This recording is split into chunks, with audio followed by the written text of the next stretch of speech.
Olha só, a gente vai para a aula número 2 aqui desse ciclo de Sociologia, quarto bimestre, tá bom? Na primeira aula a gente acabou falando sobre senso comum e sociologia, né? Senso comum e sociologia, coisas diferentes, né? E enquanto eu dou aula de sociologia para vocês, eu vou ensinar sociologia, e não senso comum. Eu posso partir do senso comum, pedir a opinião de vocês, mas aí eu falo assim, até na parte de avaliação, que vocês sempre estão muito preocupados, fazer o que? A realidade, a gente se preocupa com nota, né, das tarefas, mas uma coisa que vocês se preocupem, no caso de sociologia, não só escrever opinião, mas sim se eu estou escrevendo com base naquilo que a gente está estudando. Eu sei que parece um pouco difícil, porque a sociologia, a gente fala de coisas do nosso cotidiano, a gente fala de coisas do dia a dia, e a gente vive o dia a dia. Mas, como eu falei na primeira aula, se for para a gente ficar batendo papo sobre o dia a dia, a gente fica na casa, toma um café, toma um chá, reclama da vida, reclama dos políticos. Não é esse o nosso objetivo. Nosso objetivo é aprimorar o nosso conhecimento com um monte de teorias, com um monte de leituras sobre a realidade social. Dessas leituras, a gente vai para duas que eu vou explicar para vocês agora. Abra o livro de vocês na página 26. Eu vou usar aqui a minha telinha branca para que vocês acompanhem algumas anotações. Bom, espero que vocês estejam vendo.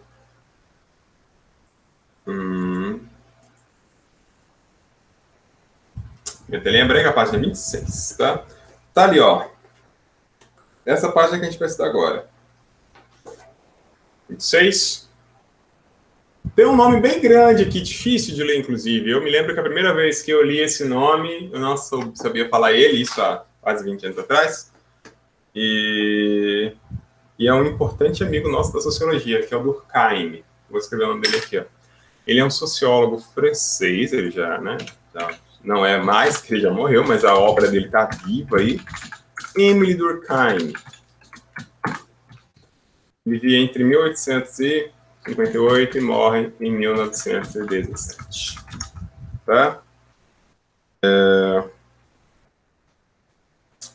O Émile Durkheim, ou melhor, não só falar do Émile Durkheim. O que eu quero, que a gente vai, qual é o tema da nossa aula, antes de falar do Émile Durkheim? Duas coisas.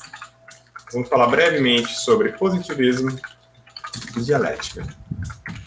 São duas formas de, como eu terminei na aula anterior, de se pensar, de se pensar a realidade. Não só se pensar, mas são ferramentas mentais para a gente olhar a realidade com uma forma para além das nossas opiniões, tá bom? Porque a gente fala pensar, eu me preocupo às vezes, porque a gente pensa que sociologia, a gente só pensa.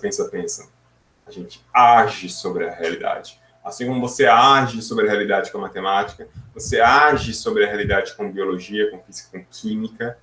E o positivismo e a dialética são ferramentas mentais, são ferramentas de estudo, são ferramentas, vocês da área de administração, vocês têm um monte de ferramentas organizacionais da teoria geral da administração, por exemplo, para vocês entenderem rotinas funcionais, para entenderem como organiza o trabalho de uma empresa. Isso são ferramentas, são tecnologias. E o positivismo e a dialética também são duas tecnologias humanas, né? Para a gente poder entender como agir, entender, agir, interpretar a realidade social. Pois bem, vamos lá. Vamos ler o primeiro parágrafo aqui. Como eu falei, eu vou ler com vocês. Peguem o livro, página 26, para o vídeo se você não pegou o livro ainda. Pegou o livro? Bora, página 26. Durkheim concebe um método para a sociologia. Vou ler essa parte aqui. Como acontecimentos únicos, as ações e as relações sociais demandam métodos próprios para captar a sua complexidade. Por isso, o francês Émile Durkheim é considerado pioneiro ao ter proposto uma metodologia própria para a ciência da sociedade. Em seu livro As Regras do Método Sociológico, de 1895, ele propôs submeter os chamados fatos sociais a métodos científicos próprios do estudo sociológico para comprovar esses fatos como algo externo aos indivíduos, algo que lhes é imposto para que sigam determinados costumes e se comportem de acordo com os valores e normas vigentes. Tá?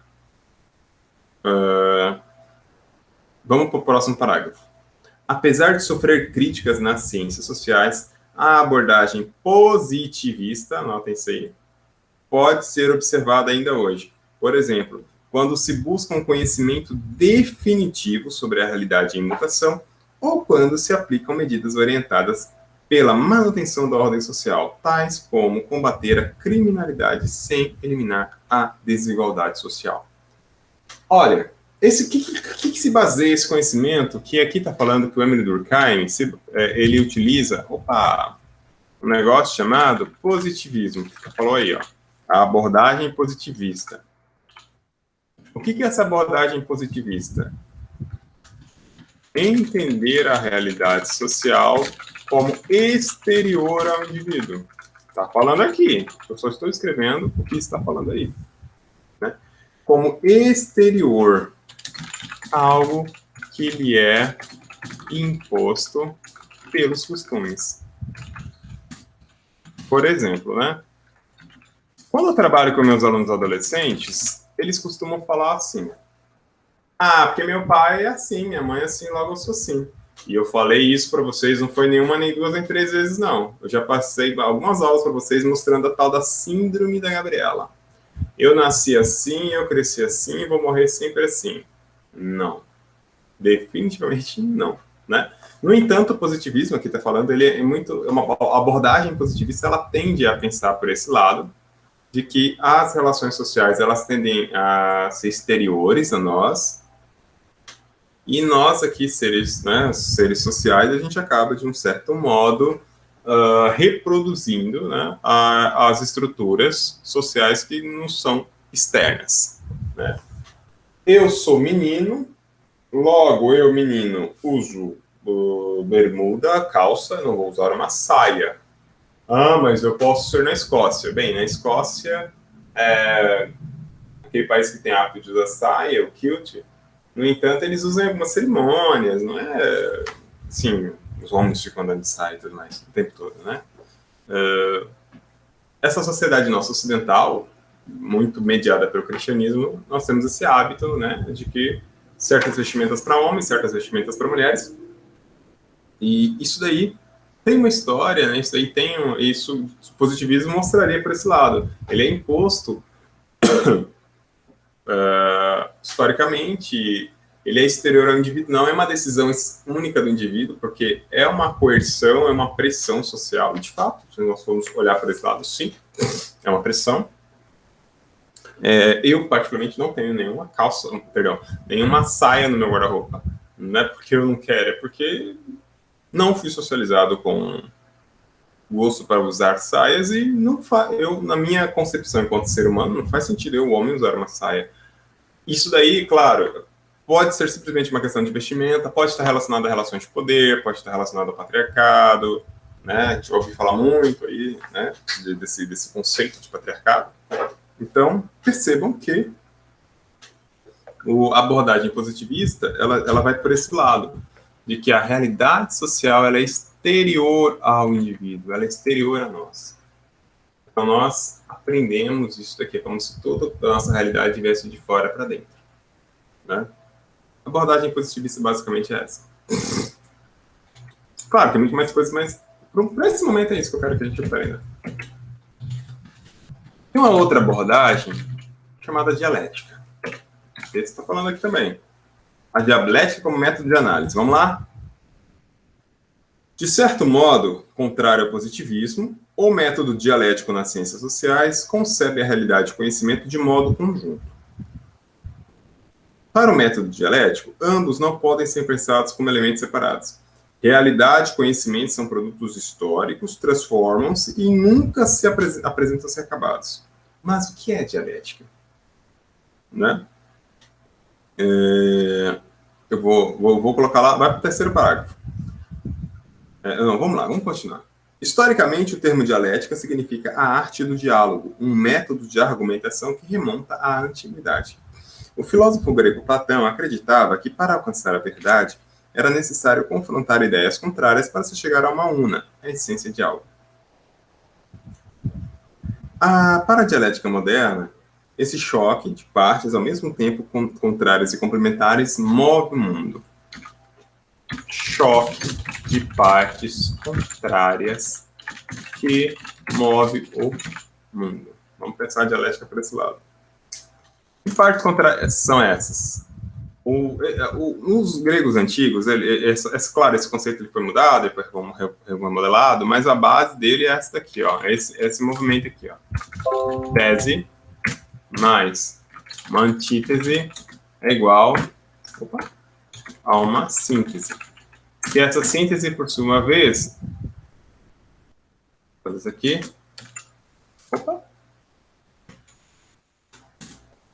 Ela vira uma tese.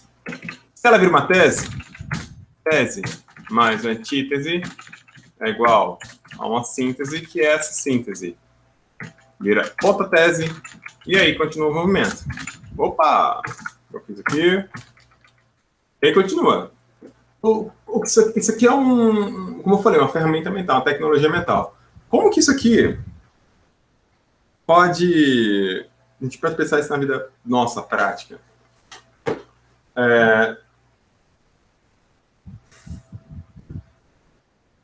Se eu for pensar na... Vou dar um exemplo bem o seguinte, por exemplo, feminismo. Vamos pensar assim, na luta pelos direitos das mulheres. Gente, é um exemplo assim, bem abstrato, mas dá para a gente pensar. Algumas mulheres, né, vão se reunir historicamente em determinados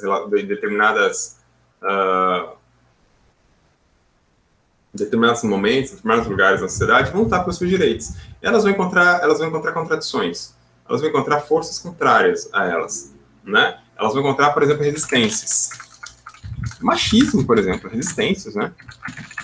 Desse choque que vai se dar, né? Desse choque, desses conflitos, dessas contradições que vão se dar num determinado momento histórico, podem surgir várias coisas. Dentre elas, vou pegar os direitos das mulheres. Pode ser que as mulheres consigam alguns direitos, né?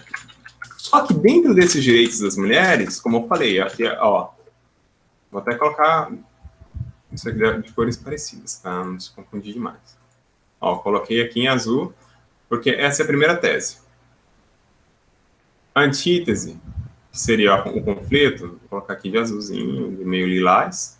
As resistências aqui seriam esse lilazinho, e se torna uma síntese, que é o próprio direito, né? As mulheres vão lutar pelos seus direitos, vão encontrar resistências, e nesse processo corre o risco, né, de conquistar os direitos. Entretanto, assim que elas conquistam esses direitos, a realidade não acabou aqui. A realidade social continua se movimentando. Não é só porque as mulheres conquistaram os direitos que acabou a luta, que acabou os conflitos. Eles continuam. Só que eles se desenvolveram em outro momento. Eles vão para outra coisa. Eles viram uma outra tese. Então, agora, direitos das mulheres viram uma tese. Laranjinha. Opa. Que vão encontrar outras contradições e outras resistências que vão se tornar uma nova síntese e que essa nova síntese vai se transformar em uma tese que vai encontrar outras contradições, outras resistências e vai encontrar... E a ciência é um movimento da dialética. Entenderam? É diferente do positivismo. O positivismo, as coisas são exteriores a nós. Na dialética, está tudo em movimento, está tudo em contradição. Certo? Tem aqui 6 pontos da dialética, eu quero que vocês leiam ele.